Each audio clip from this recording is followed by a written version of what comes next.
How did you make your nasty teacher regret everything? I was in 10th grade and writing was my obsession. Essays, poems, stories. If it involved words, I was all over it. My notebooks were filled with ideas and half-done drafts, random vocabulary I'd pick up from reading everything I could get my hands on. Writing wasn't a school thing for me. It was personal. It was mine. But Mr. Dunham, my English teacher? Yeah, he made it his personal mission to ruin that for me. From day one, the guy had favorites. The kids who doodled through class and turned in essays that read like they were written in 5 minutes got praise. I'd spend hours on mine. Real work, real effort. And he'd hand it back with a C or D and some smug comment like, "This sounds too mature for a 10th grader," or "I doubt you wrote this." I tried proving it to him. I brought in my messy, chaotic notebooks, showed him my brainstorm webs, my scratched out paragraphs, the books I was reading that inspired me. I thought he'd at least give me a chance. He didn't. Just gave me this look like I was wasting his time and said, "Nice try, kid." Then he started humiliating me in class, waving my essays around like props and saying things like, "Another suspiciously polished piece from our resident novelist." Smirking. Kids would laugh. I'd feel my face go up in flames. My friends told me to ignore it, let it go. But I was done being treated like a fraud for actually trying, so I set a trap. A few weeks earlier, I'd written this essay on symbolism in Romeo and Juliet just for fun. I wasn't even assigned it. I just liked the challenge. So I printed it out and accidentally left it in the printer tray in the computer lab. Teachers used that printer all the time. I knew Mr. Dunham would find it. 2 days later, I saw him flipping through a stack of papers, and there it was, my essay. I watched him read it, red pen in hand. He had no clue it was mine. I literally saw him write, "Excellent analysis, strong voice and structure, A+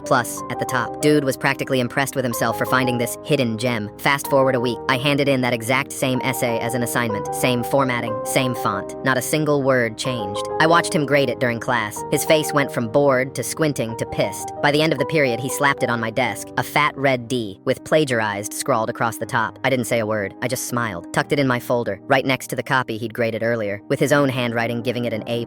I waited. Parent-teacher conferences rolled around 3 weeks later. My mom and I walked into his classroom, and he went off. Full dramatic monologue about how my writing was suspiciously advanced, how he was deeply concerned about academic dishonesty. He was practically pacing behind his desk like some low-budget courtroom drama actor. When he finally shut up, I calmly reached into my backpack and pulled out both essays, slid them across the desk. One had his A+ with glowing comments. The other had his D and plagiarism accusation. Identical content, same paper. "I found this one in the printer tray," I said, pointing to the A+. "Recognize your handwriting, Mr. Dunham?" He went pale, then bright red. His mouth opened and closed like a broken Pez dispenser. My mom didn't say anything at first, just looked at both papers, then at him. Then, in the calmest, most terrifying mom voice ever, she asked, "So, my son's writing is only good when you don't know it's his?" He started stammering about how it must have been a mistake, that he grades so many essays. Maybe he got confused, maybe, blah blah blah. My mom cut him off and said, "We'll be discussing this with the principal." He panicked, started begging to work it out informally, promised he'd be more fair from now on. And you know what? He was. The next Monday, we got our essays back, and for the first time all year, I got an A. Not just any A, an A+, with comments about my insightful analysis and unique voice. The same voice he said didn't sound like mine.